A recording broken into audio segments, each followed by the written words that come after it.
আর সকালবেলা উঠেই মেয়ের না খুব এগরোল খেতে ইচ্ছা করছিল, তো যখন আমাকে বললো সঙ্গে সঙ্গে একটা রুটি করে ওকে ঘরোয়া পদ্ধতিতে একটা এগরোল বানিয়ে দিলাম। সেটা খেয়ে একটা ভিক্স লজেন খেয়ে নিল, কেননা খুব কাশছে ও।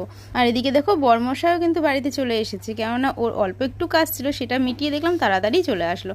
আর এদিকে বিকেল হতে না হতে কয়েকটা রামতুলসী পাতা তুলে নিলাম, তার কারণ শোনো আমার প্রচণ্ড কাশি হচ্ছে, যত বেলা হচ্ছে তত কাশি যেন বেড়ে যাচ্ছে। এই কারণে ঘরে যেহেতু পুরনো মধু ছিল, তো রামতুলসী পাতার রস করে একটু মধু মিশিয়ে ওকে একটু খাইয়ে দিলাম। প্রথমে তো খাবো না খাবো না করছিল, মানে প্রচণ্ড নকশা করছিল, তারপরে যেহেতু ওর পাপা শুয়ে রয়েছে, তোর পাপা বলাতে একবারেই মুখে নিয়ে নিল। আর আজকে বিকেলবেলা না খুব কামরাঙা মাখা খেতে ইচ্ছা করছিল, এর জন্য ভাবলাম যে চলো দুটো কামরাঙায় মাখা করে নিই। তো এই দেখো গাছে এসে দেখি কি তেমনভাবে পাকা নেই, সবই কাঁচা কাঁচা, তো তার মধ্যে থেকে দুখানা কামরাঙা পেরে নিলাম। তো এই যে যেই ভাবনা সেই কাজ, সঙ্গে সঙ্গে কামরাঙা পেরে মাখাও করা হয়ে গেল। তো চলো কামরাঙাটা খাই, আর তারপরে এই দেখো সন্ধে হতে না হতেই তোমাদের দাদাভাই নিয়ে চলে এসেছে বিরিয়ানি।